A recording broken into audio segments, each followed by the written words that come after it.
Hi, Al. Hey, my friend, how are we? Good.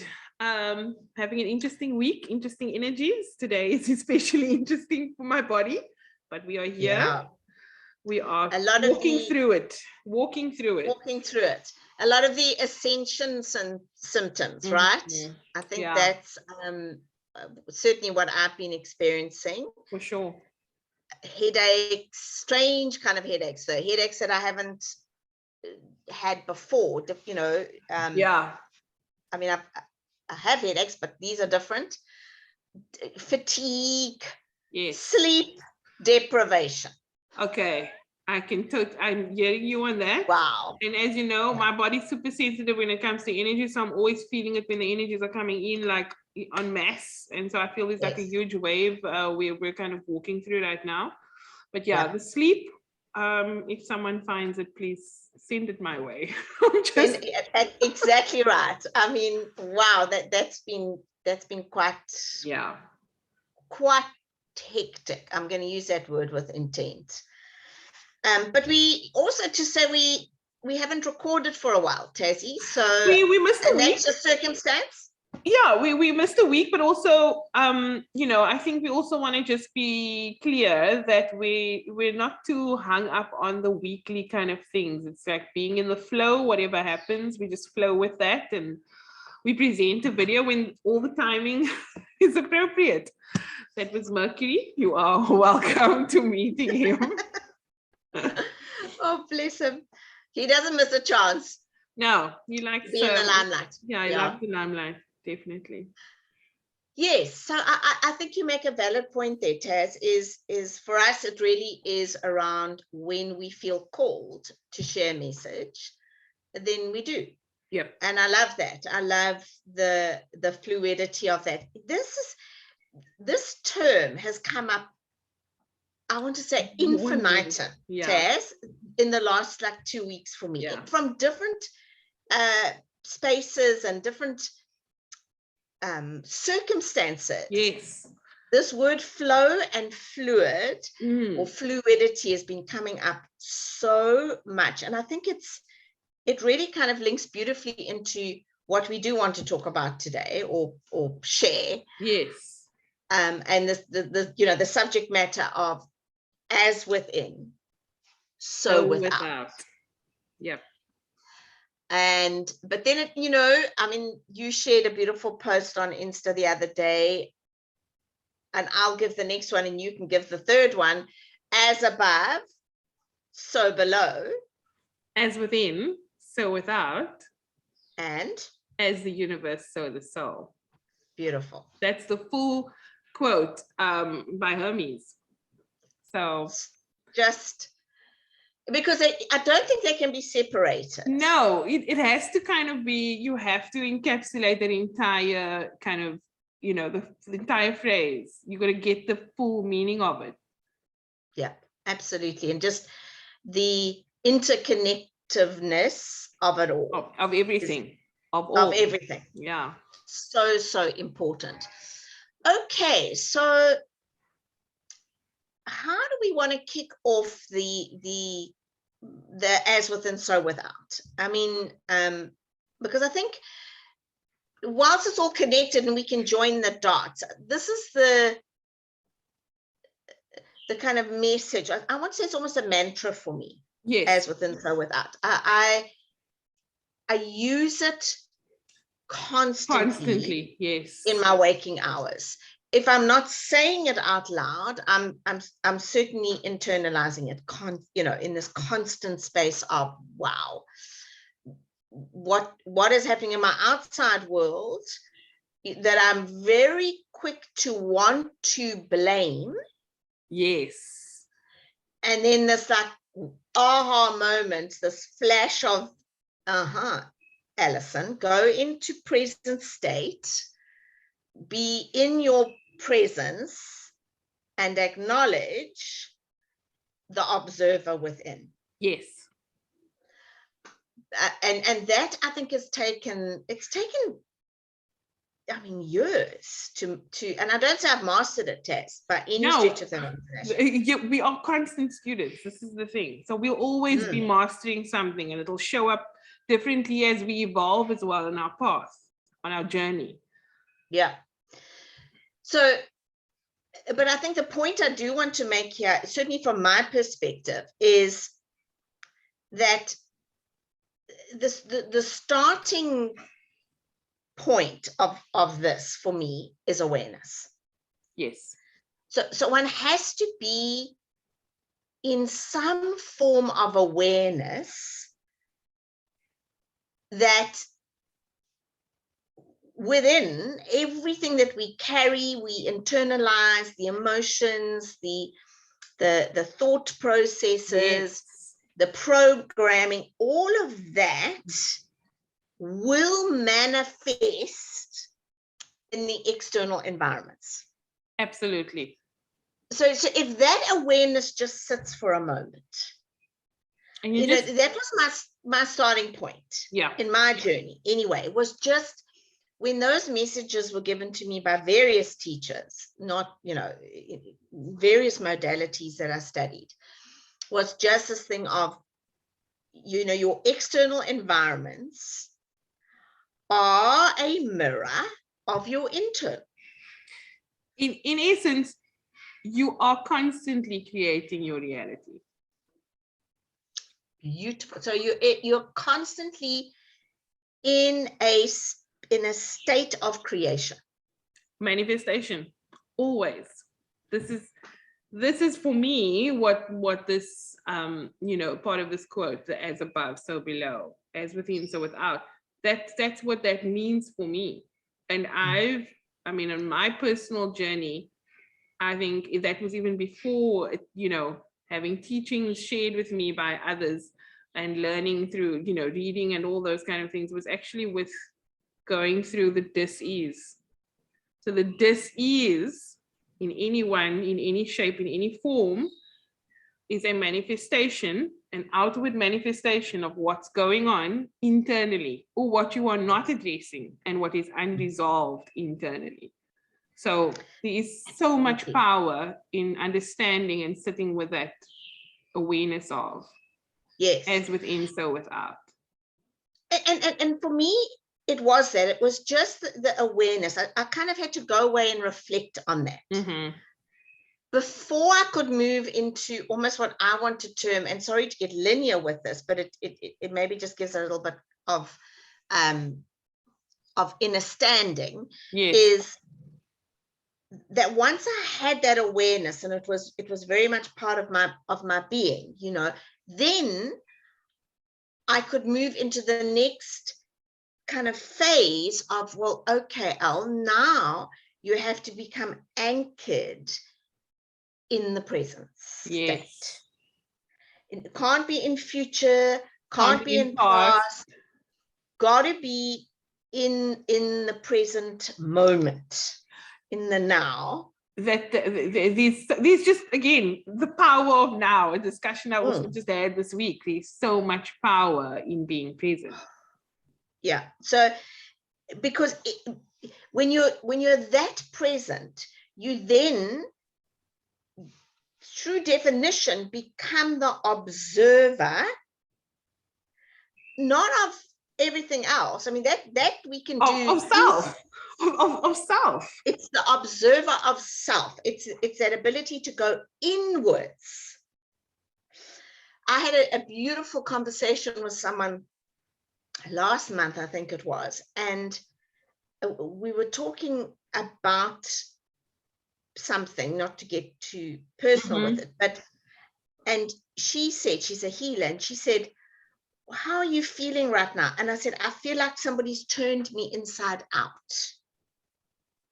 You know, it was almost like someone had, you know, like with a jumper or something, you turn it inside out. Yeah. I feel like that's what happened to me in that moment that she was asking me. Right. So I'd be almost turned inside out, and that this within was now suddenly exposed. You know? Yeah. And that's what being an observer of self feels like. It's like you you're really tuning in to what is happening in your inner world. Yeah, absolutely. Because that tuning in is the catalyst. You know, it's that kind of like aha moment. I mean, let's use, for example, a trigger. Yeah. I think we can all relate to this. Yes. You know, we can watch a movie, or we can watch somebody being interviewed, and we get triggered. Yes. Now that trigger can be sadness, it can be joy, it can be anger. Yes, it can be anger. It can be jealousy, whatever that trigger is, but it is an absolute trigger, and that happens internally. The trigger happens within you, right? And then what follows that trigger is a behavior. Yes. So almost a response. A response, yeah. An action, I was going to say, it's an active response to the trigger. Yes. Right. Okay. But here's where the disconnect is for me, is that in that response, that action, the easier place to go is to blame that action on the external element. Yes. Okay. Yes. That created that trigger, but you were the one that had the trigger. In actual fact, it's you in a split second made a choice to allow the trigger to affect you, and you then also chose what you felt was an appropriate response. So absolutely. So just subconsciously, of course. So for me, this whole process is really about, like, it's slowing down so much so that you are actually observing yourself in motion. So you are observing all these things. So in order for that again to happen, you need to be present. You need to be here. You need to just be. And you notice these things, but that will allow you to see where you are making the choices, so that you don't go and say, oh, it was that guy that cut me off on the, on the road, or someone who has said something to another person. I was totally triggered by that. No, it's actually not that. It's all you. But if you just take that moment to step aside from, because I think where we want to go before tuning in is we want to act. We want to just immediately respond. Yes. But just for me, this process is about slowing down so much so that you're actually standing on the outside, and you can then pinpoint in the moment what is actually happening and the choices that you are making. So that for me is the beauty of that observer.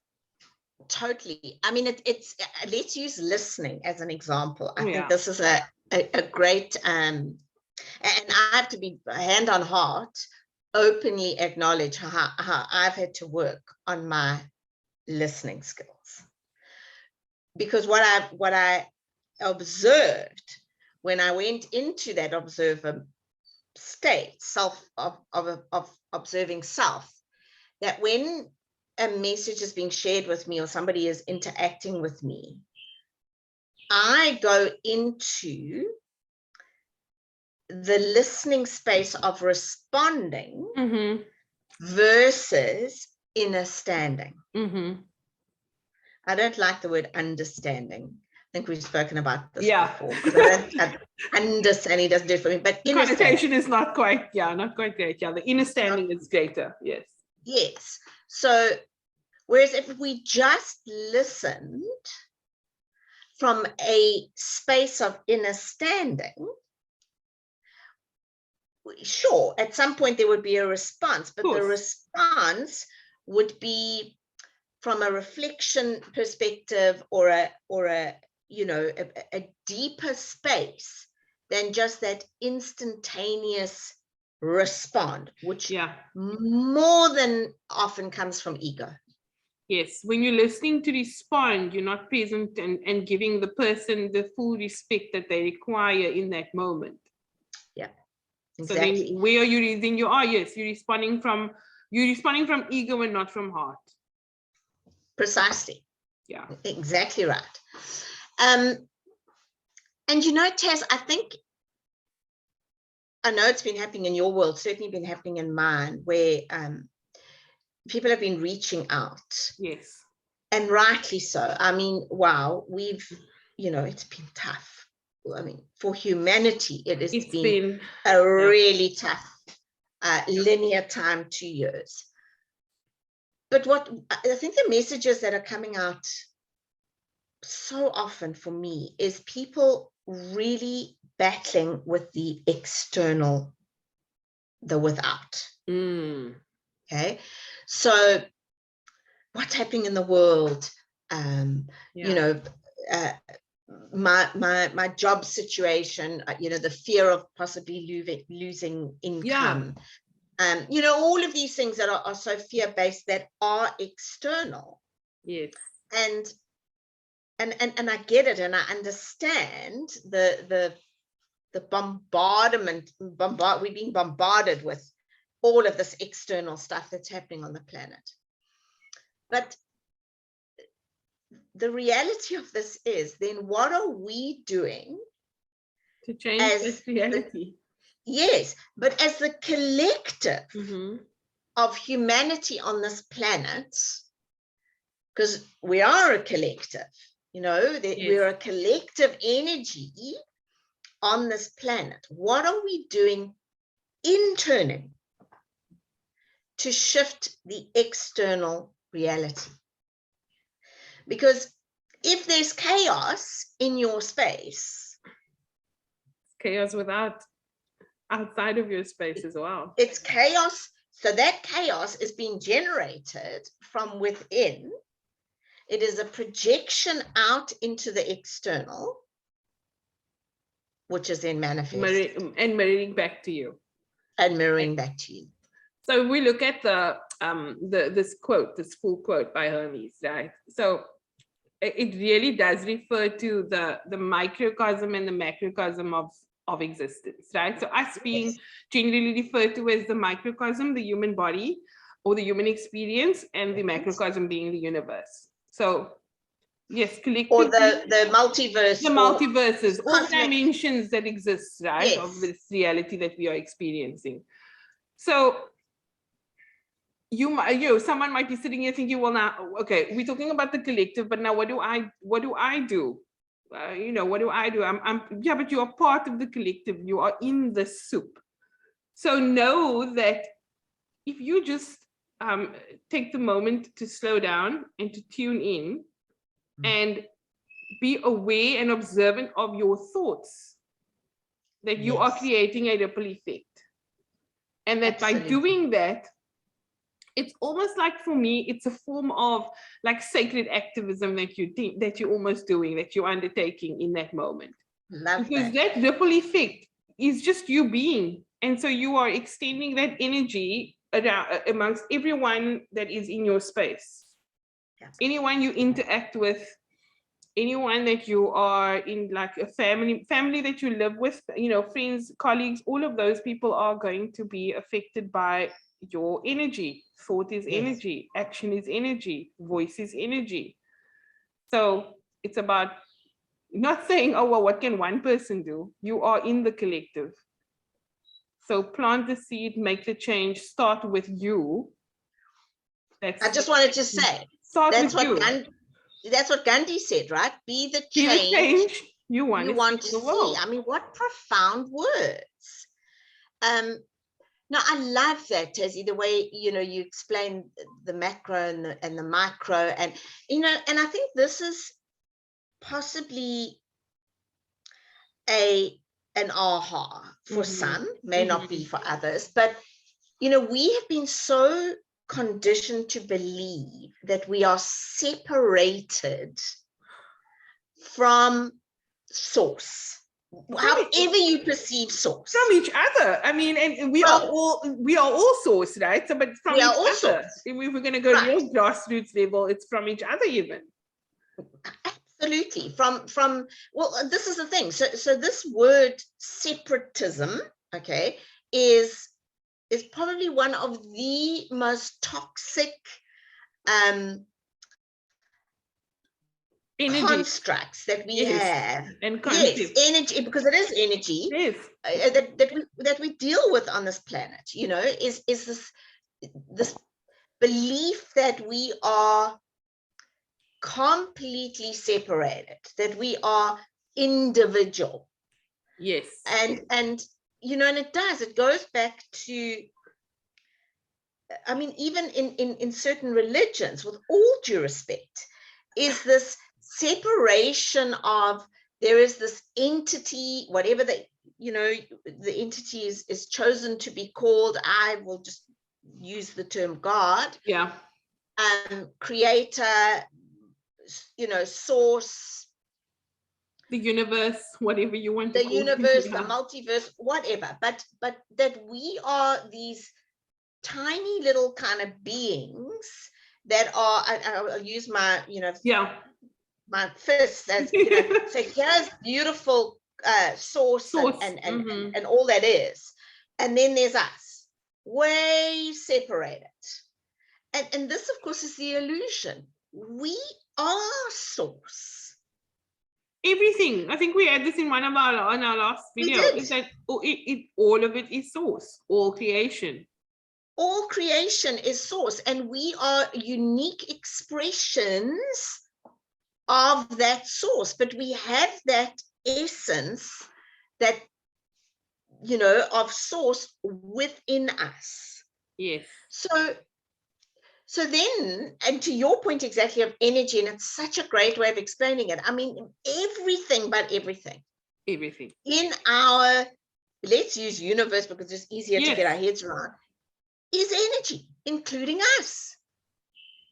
So I suppose many ways to put it to simplicity, we're all made up of the same stuff. Yes.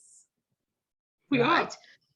As within, so without. So without. It's so, as above, so below. No, so if you're going to even look at, I mean, and people I'm sure have seen this because it's been over the internet forever. I mean, if you look at like the veins of a leaf, they mirror the veins in our body. If you look at certain galaxies, they look like irises. Do you know what I mean? You got carrots that are also, again, a mirror of what your eye looks like, your iris looks like. So again, there's so many different examples everywhere around us, closely and, you know, in the cosmos, that help, that validate that statement. As within, so without. So what really for me is such a struggle is the separatism that you mentioned, is that we feed that separatism through the actions we take on another, the thoughts we have about others, thinking that, you know, because we're feeding ego in that moment. We're not looking at the other person as source. We're looking at an extension of me. Yes, we lose. So what you are experiencing, you know, is ultimately or what the reality you are creating is ultimately creating the reality for everyone and all creation around you. Yes. So again, if we slow down enough to be to walk with that in our daily life, cognizant of that exact statement, I think we will make different choices. I know we will make different choices. We will have different thoughts and we will put different energy out there. So it's not woo-woo when we say, you know, careful of the energy you put out there. It's actually, energy is everything that you are on a daily basis, moment by moment. So it is exactly that. So in other words, be conscious of your consciousness. Yeah. Or another way of putting it, stalk your thoughts. Yes, I love that one. I mean, like, stalk your thoughts. You know, or be careful what you ask for. I mean, these are all careful what you wish for. We say that all the time. Careful what you wish for. Yeah. But I think, Tassie, comes back to what we were saying earlier around the awareness and the being present to actually observe what it is that you're thinking. Yes. Now, you can't, if you're so busy in the doing, this misses you completely. No, because you bypassed. You've already bypassed an entire stage. Bypassed. That was the word I was looking for. Yes. But when you're in that present state of the absolute moment, that whatever that is for you, whenever like that right is now, for you. exactly, in that absolute moment, then you are in the being. And so that then again is your almost like your GPS that Yes. says, oh wow, I was about to think a very negative thought. Yes. And we have a mantra for that. We have a different mantra for those negative thoughts as well. We do, yes, we do. Or, you know, I was about to put a fear-related thought out there. Yes. Okay. And so, and you know, sometimes when I'm workshopping this, I'll draw on the flip chart and just say, you know, the moment you have a thought, you have created an energy field. Totally. Doesn't matter if it is the size of a pinprick. It's irrelevant. You've created that energy field. Now, let's say hypothetically, you keep revisiting that same fear, that same thought. And remember, this works in the negative and the positive. Absolutely. Thankfully, because the universe does not differentiate between the negatives and the positives. It just is. It's energy, right? Yeah. So every time you revisit that thought, you're adding more energy to that energy field. That little pinprick that started out as a pinprick is now just getting bigger and bigger and bigger and bigger and bigger energy field. And we know that what you put out returns. Correct. It's the, you know, the law of cause and effect. It's we know this in physics. So then at some point, that little energy field, that thought that you projected out there will return. Yeah. And it would have grown in energy already by the time that happens. Right. But here's the thing: if you take up the practice of stalking your thoughts and you become so aware of your actions, your thinking, your energy that you're putting out there, the minute you've actually realized that you may have put something that's not serving out there, yes, you can absolutely change that. You I can love this point. Create a completely new reality. Because here's the thing, we are creating our reality every moment. Again, we've said this so many times. So don't think that you've said or done or thought something negative that it can't be kind of like undone. Of course, we can't say it can be undone because it's energy, right? But what you can do is create a different energy. Yes. Or so again, where you add, you know, where you add impact, energy becomes the dominant. There's a saying about wolves, like which wolf are you going to feed? That's the one that will survive. So choose a different thought pattern. Choose a different thought pattern. Create a different reality.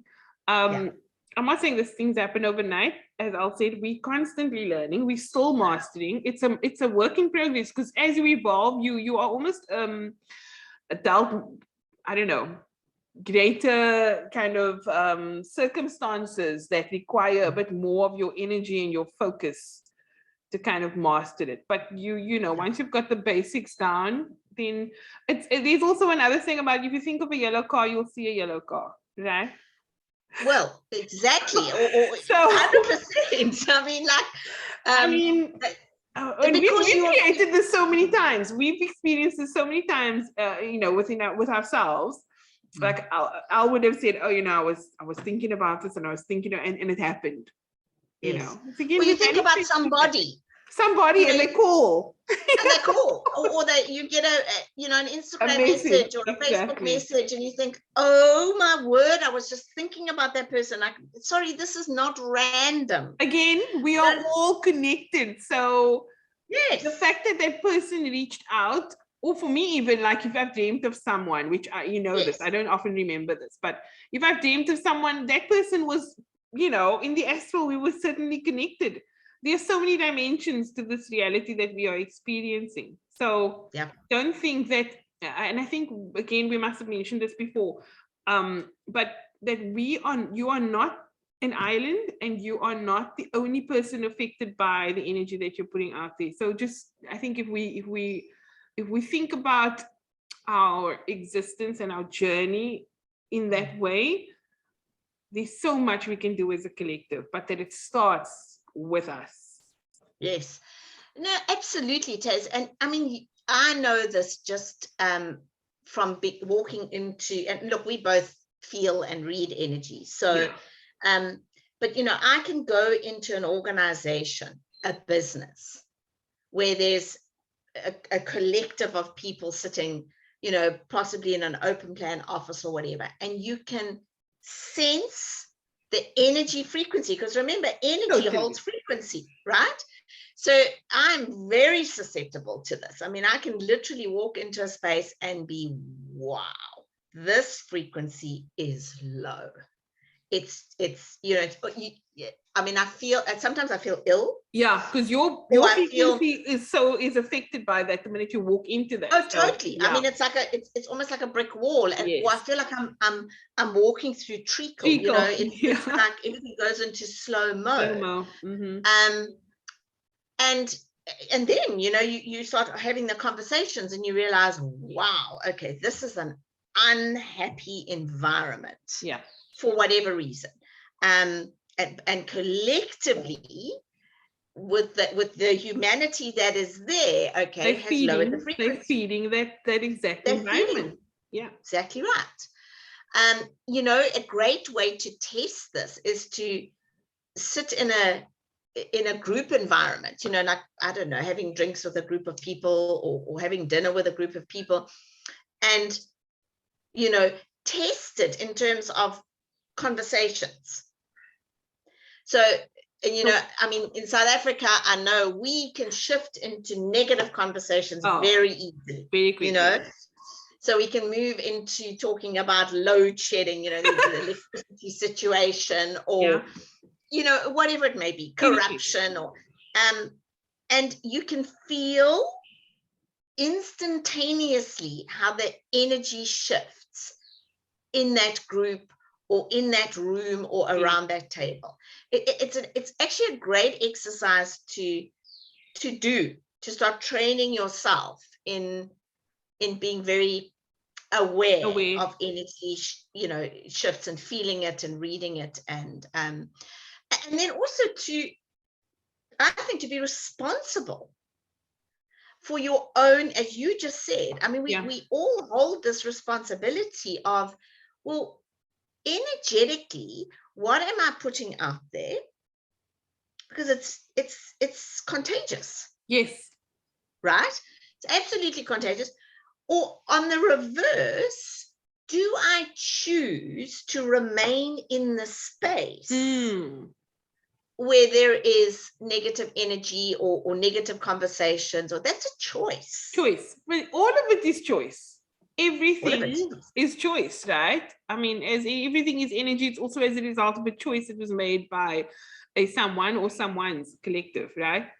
And so it's like, I don't know why, but for some reason I'm thinking of Dr. Emoto, his project that was so profound, and I have a book actually, so I'll share the name of the book as well, in the credits and stuff. But he did this experiment, which is so often used now still, speaking about like the energy that you use, right? So it's down to the energy, but around water. In water, and some kids have used it in school on an experiment on rice, or on like a plant that they were growing, and just how the effect of the different energy, positive or negative, you know, affected the outcome of the water. So water molecules changed depending on the type of words that we use, because they carried a certain frequency, a certain energy.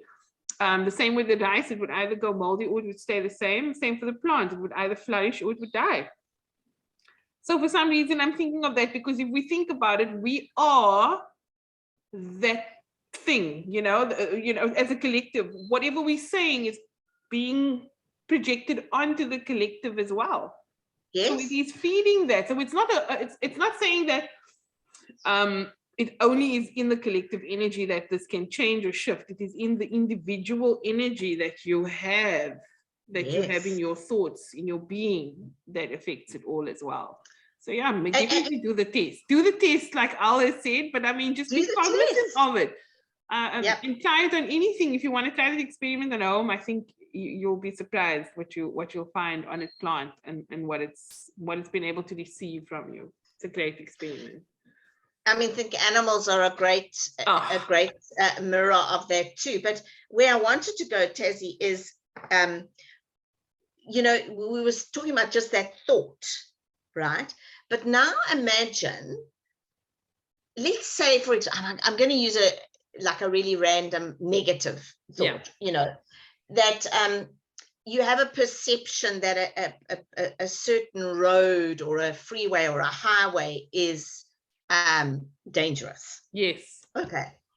And so you know that you've got to travel that particular route or whatever, and so you know you have this thought process, oh, I'm really quite worried and scared about driving on that road because it's dangerous. Yeah, the road is dangerous. There's, you know, smash and grabs, and there's this and that on this road. Now, so you've had the thought. Yes. Now let's add sound to that. Yes. So I could be having a conversation with you, and I could say, wow, Taz, I have to drive on such and such a road. I'm going to meet a friend or a client or whatever. I'm really worried about this road. Because, you're just expanding that energy even more, right? Yeah. So now I'm having I'm adding the sound frequency to that little energy field. So it's not just the rethinking it, it's also that we speak it. And then we feel it. This is now the third dimension of this. That, oh, wow, what would it feel like if something happens to me on that road? Yeah. You know, and then you go into the anxiety and which is also energetic. Yes. And now you've got this energy field that is just exploding. It's exploding with possibility. Exploding. Yeah. And in this particular case, it's a negative possibility. Yes. So, I mean, I think it was important that we use like everyday examples. Yeah. I mean, so, you know, so for me, while you were saying that, I was just thinking of like, everybody has the same kind of experience when they talk about, in South Africa, going to the Home Affairs department, and they're like, you know, I mean, and I've been guilty of this, so because I've been there many times, but it's like, yes, so now you're thinking of what you're going to expect there. You've heard all stories, they're going to be offline, it's going to be long queues, so you've already built this, you've planted that energy is planted now. Created the reality. It's going to be your reality. And guess what? You stand in a line all day long, right? All day long. And you possibly will have an offline experience, and they'll tell you, look, we can't help anybody for the rest of the day because you've done this. And now also you're standing with a collective who are equally thinking and feeling the very same thing. I mean, that can be for any queue, at a Pick and Pay, at a shopping center, wherever you are. But for me, what struck so much about what you just said, Al, was like, we manifest, right? So when you talk about, I mean, we've watched and seen and read so many things about manifesting. And the one thing they always tell you is like, you need to access that feeling of what it is to manifest what it is you want. Yes. Right? And so it's not enough just to say it. It's not enough just to say it, not just enough to write it down. You've got to like access that feeling in that moment of time when you've got that experience. Now it's happening. So what is that feeling? And so that's exactly what we will create. That's what we will experience in our reality. So the feeling for me is like, it's always such a, it's the essence for me of the experience of the reality. And you mentioned also that animals are, if you want to know how to get present, just watch an animal. They will show you. They're not gonna, they will definitely be showing you. And kids, especially kids under 6 years old, they are so present that if you're not sure how to be present, I would say watch or imitate an animal or a kid. Be with them. Just be with them, and you'll be able to slow down enough. You'll learn how to slow down enough. Yes, and just and be in that present and then state. be in that observer mode. And you know, Tezzy, I read a white paper written by a psychologist. I don't know if these facts are true, but in this paper, it mentioned that we have plus minus 60,000 thoughts a day. So in those hours in a day, 60,000. 90, I think they said between 95 and 98% of those thoughts are subconscious. Wow. In other words, you are not consciously aware of what you are thinking or doing, for that matter. So it's almost like energy that you're just like literally sending out there that you're not even aware of, that's going into the collective pool. So this is the point of, and again, to your thing of, you know, up until age 6, these beautiful, pure, in the moment beings, and then we start to become conditioned. Yes. So, you know, and we've spoken about the schooling system. Let's not go there. No. But, you know, all of these programs that start taking hold from those, you know, that age of 7 onwards.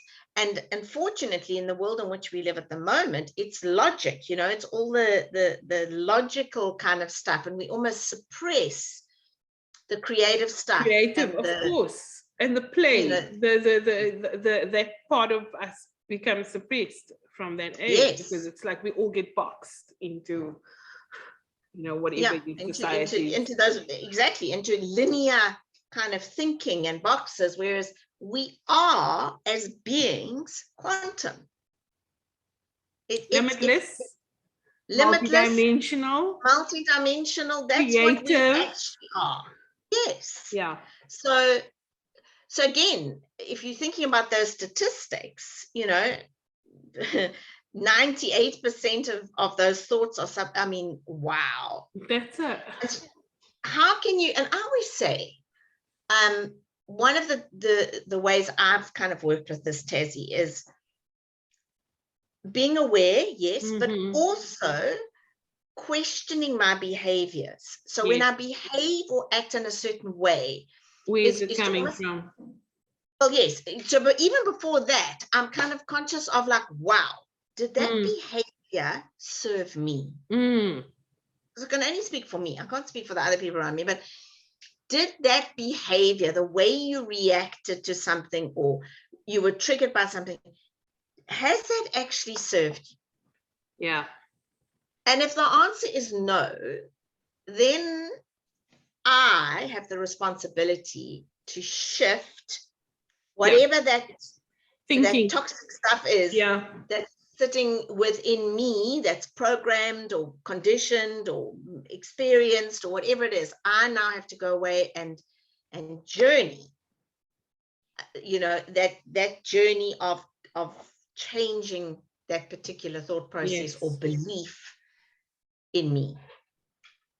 So that has helped me exponentially, in this journey of as within, so without, is but what you just did now, did that serve you? Yeah. Getting angry with that driver. Yeah, for me, it's like you know, I find it very almost draining and a drop in my frequency when I'm too mental about things. So when I find myself, behaviors are an absolute indicator. But for me, if I'm in my mind too much, if I'm mulling over anything or any, you know, couple of things too much or for too long, then I actually take myself away from, in the sense that I center back into my heart. I find practices that center me back into my heart space, because there, there is no thought being created. I'm not birthing an energy that is going to be either negative or positive that I actually may 98% of the time not have control over. But it's like I'm actually finding something. So for me, it's nature and it's animals and it's creativity. Those are the three things that really bring me back into heart space and that keep me centered and get me out of my head. But then if I do find myself in the head space, I try to purge that in writing and doing some kind of burning ceremony to just release that. I was just going to say, for me, it's breath. Yes. So I go into absolutely breath it is and quiet space. Yes. Very quiet space. Journaling, absolutely. And not very recently, because I've always known this, but music. Oh, yes. Music is so powerful. I mean, and again, remember the frequency too. That's the key thing here. So it's very interesting. I've just been recently on a journey of going back to music, because music has always been a beautiful trigger for me, taking me into those expanded spaces. Yeah. And so I made it almost like a bit of a mission that I've gone back to those pieces of music, those songs that over the decades have done it for me. Yes. And realized, wow, they all have this certain kind of rhythm and wave of frequency that is absolutely high frequency. Yes. But equally, to put the health risk out there, that music can have the complete opposite effect. Yeah, and again, a lot of the music around, and a lot of the words and the vibration, it's got the vibration. You got to trust what you are feeling when you're listening to something. So if it ignites a sense of calm, a feel of home, a sense of sanctuary, I don't know, there's just something just so warm and inviting about a piece of music that it can help you transcend a particular space or an emotion that you may be going through. But it's so powerful. It's that I feel it in my solar plexus first. It's like a flutter. Yes. You know that butterflies, feeling when you butterflies. Butterflies. It's the butterflies, right? Yeah. I get that first. I get that like just and then I feel my whole being expand. It's almost like it connects to my soul. Yeah. And then I'm like, wow, this is taking me places. It's hard to describe because it is hard and it's different. It'll be different for everybody. Yes, for everyone.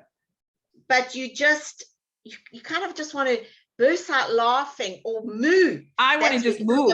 For me, that's the thing. It's always the music that makes me move. It doesn't have to be like, real huge jovial kind of movements. It's just it stirs my soul so much that I just want to move. That's actually you can't keep still. No, the energy is kind of like expanding through your energy field, right? So true. Yeah, that's exactly so how beautiful. It feels. But all of these things we're talking about are practices in presence. They are sitting with your animals. Anybody who has an animal of any kind, it will bring you right to the moment. And sitting with a child, it doesn't matter if they're busy with an activity or asking you questions, they are in the moment, they are present, they are here now.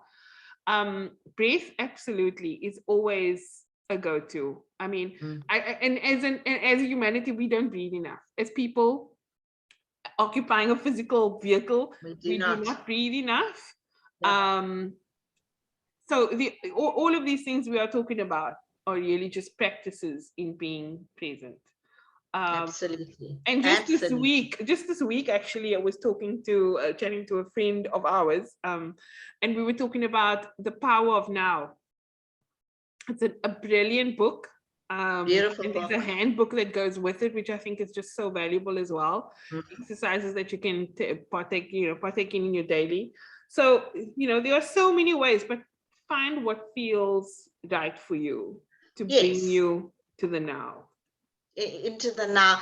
But again, I want to stress, and we're just summarizing now because I think it's time to bring this to an end. But before even that realization of presence is the awareness of the fact that we are one. Yes. One with everything, one with the planet, one with the creatures on the planet, one with the resources on the planet, one with nature, with the trees and the water, and we are one. So that awareness kind of just has to really be internalized, and actually, I mean, we know it deep-seatedly. We just have to find those that connection again. Reconnect and with, then reconnect with your soul, with your spirit, with the collective spirit. Just reconnect and recall. You know, get out of your way, get out of the busyness, because I think that's also an excuse. It's an avoidance, guys. We're not here to be busy 24/7. Honestly, that's not where I thrive. I feel that's the same for you, Al, to be busy. Yeah, totally. Well, look at the word business. Busy. Yeah, business. Busyness. Hello. They've made it a thing. It's actually a thing. So how's that energy, you know, and the frequency behind that term? So yeah, I agree, Taz. It's and just to say, it's a beautiful ongoing journey. Definitely. Of constantly being on this awakening that we are on, you know, and but that hopefully we've been able to give some pointers, maybe, just to what we've experienced on this, certainly on this in this tapestry of as within, so without, as above, so below, or as above, so below, as within, so without, as the universe, so the soul. Beautiful. Great place to end it, I think. Definitely. With that, thank you again, Al, for your time, for sharing. Thank you. Thank you, everybody. And again, we ask you to subscribe, please. Like, share, comment, share, and also when you subscribe, just put the notifications bell on so that you get a notification when we've posted a new video. But please share, connect with us. We really want to know what more you want to discuss, what you want to hear about. Are you enjoying these chats? You know, what are you getting from it? Yeah, please. Please do. Yes. Awesome, my friend. Thanks so much, Al. As always. As always, a pleasure.